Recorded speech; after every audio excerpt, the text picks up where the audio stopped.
Thanks, Ryan. I certainly do, because all eyes will be on the sky next Friday for more than just fireworks. Joining me now is Captain Chandler Bauer and Senior Airman Joe Pepin with the details on the 4th of July flyovers. Thank you guys so much for joining me bright and early. Now, flyovers are a staple. How much preparation has gone into this?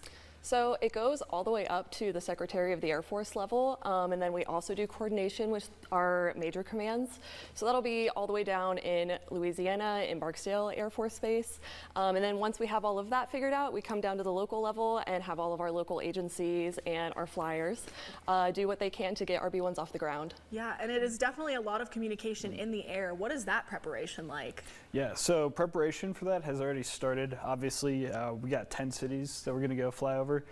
So a big puzzle for the crews to solve right now on the ground. But once that happens in the air, just flexible with anything that changes is going to be huge between the two crews. And I kind of got ahead of myself here, but for those who might not know what a flyover is, can you guys explain? Yeah, so it's when we have some of our air crews go and fly over either specific cities for events to kind of elevate the community engagement that we have with the local area. And then it also provides our air crew some really important training that they need. Can you explain a little bit further about that training? What's it like? Yeah. The training we do is to simulate sort of that time on target mentality that we have in the bomber community. So being where we need to be at the exact second we need to be there. What we get out of a day like the 4th of July is that we get to simulate the real world pressure of trying to be there for somebody else, you know? Yes, being there on time. Now, what are these 10 cities that will be flying over? Ooh, so it's around 2 different time zones, 3 different states. I don't know if I'm going to get them all right, but I know we have like Lambert, Montana, we have Gillette, Wyoming, Piedmont, Spearfish, Lee, Deadwood, Custer, a whole slew of places. They'll be posted on our Facebook page as well as we get closer to the date, and we've also released those cities and times to like local media, so your audiences can also look. That will definitely be very exciting. Now, what is that Facebook page for anyone wondering? Oh yeah, it would be Ellsworth Facebook page. If you take any photos, we would love to have people tag us in it.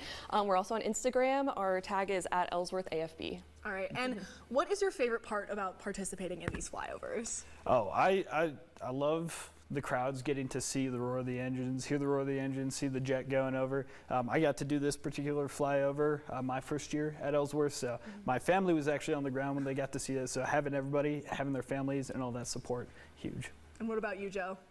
Ooh, I'm always on the ground. So I get to view, I love all of the engines that the B-1 has. It is one of the loudest airplanes that the U.S. Air Force has. So whenever I feel it like shaking my rib cage, I'm like, ooh, that's what I'm here for. Yes, that definitely is so exciting. Yeah. Is there anything you want to leave our viewers with before we wrap it up here? No, I'm just really excited to have people come out and see our Ellsworth team in action and just have a good time. Yeah, and from everybody at Teams Ellsworth, we're excited to give a very exciting 4th of July flyover, and we hope everyone has a great 4th of July. All right, well, thank you so much for joining me bright and early here on Good